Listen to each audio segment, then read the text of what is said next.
I keep thinking you're coming back to me.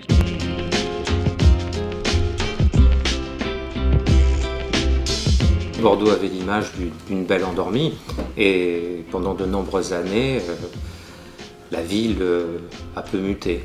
1995 résonne comme un changement de cap pour la métropole. Un réveil politique, l'arrivée de la ligne à grande vitesse, l'émergence de nouveaux acteurs du territoire remettent Bordeaux dans les années 2000 sur de bons rails, ceux de la métropolisation. 20 ans plus tard, Bordeaux est-elle en train de devenir la grande métropole du sud-ouest de la France ? Par rapport aux années antérieures, il y a une certaine vivacité dans cette ville et une certaine mixité également. C'est une grande ville mais qui semble agréable à vivre. Je suis sur Bordeaux depuis 2009. Je suis venu ici pour faire mes études. C'était ma première grande ville dans laquelle j'ai vécu. Et j'ai vraiment apprécié la qualité de vie ici. Le grand projet de 95, c'est non seulement recentrer le centre-ville, mais surtout rendre la ville plus douce, plus agréable à vivre, mettre de côté un peu la circulation automobile, mais c'était surtout aussi s'engager non seulement dans de grandes infrastructures, mais dans des projets emblématiques. Ça a été les 3 lignes de tram, c'est la requalification des quais.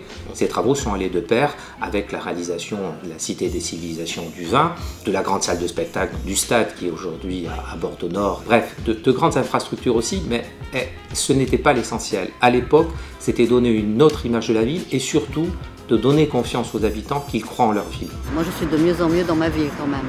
On a l'impression que la ville se réveille, que la ville se développe. Je pense notamment à la rive droite qui était au début un endroit où j'allais pas du tout et j'y vais de plus en plus. C'est sur cette même rive droite de la Garonne que le projet Darwin Ecosystem a posé ses bases en 2012 sur 4 hectares d'anciennes friches militaires, redynamisant le quartier de la Bastide. Le projet est né d'une idée, de convictions à l'origine, des convictions de 3 ordres.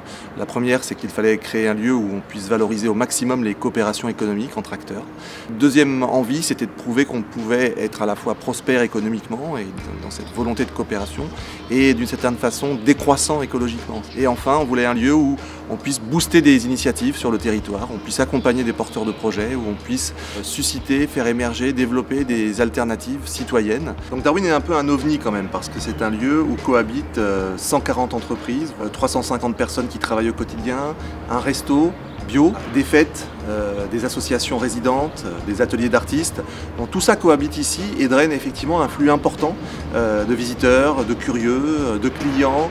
Je perçois le projet Darwin comme une conception possible de la ville résiliente, celle d'un espace urbain vertueux.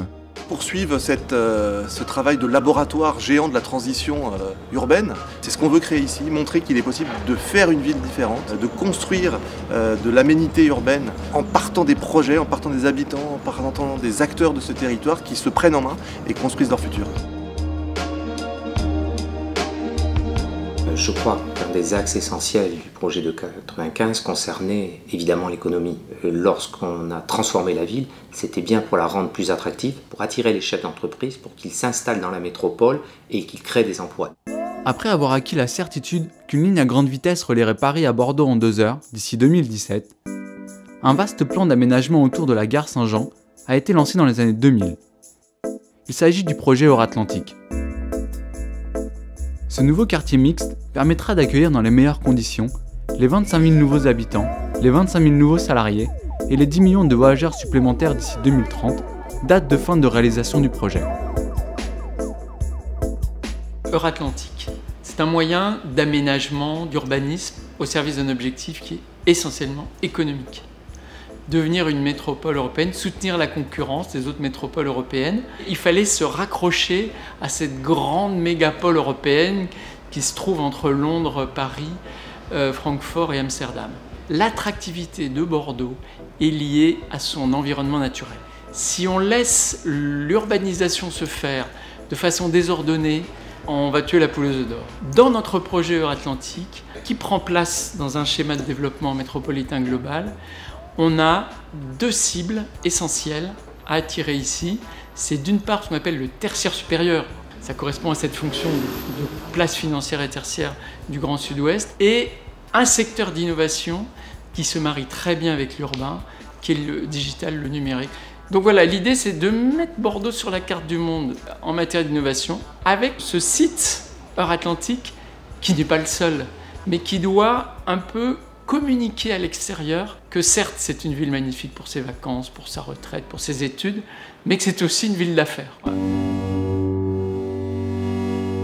L'un des enjeux essentiels, c'est véritablement de faire de Bordeaux un pôle d'attractivité, mais une sorte de hub de transport en commun, de ligne à grande vitesse qui permettrait de créer de l'interconnexion, de la relation et de la création d'entreprises. Mais le but n'est pas d'en faire aussi une sorte de métropole invivable, dure dans les relations humaines, dure dans les relations de travail. C'est bien d'en faire la ville que nous voulions dès 1995 tous ensemble, une ville aimable à vivre.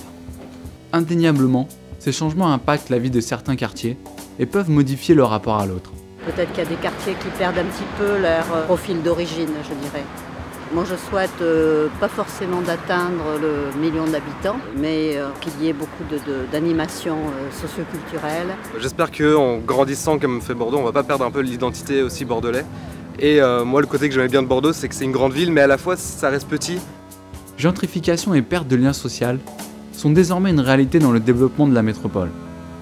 Mais Bordeaux a là une nouvelle occasion de montrer tout son savoir-faire et son potentiel d'innovation urbaine dans le but recherché du vivre ensemble.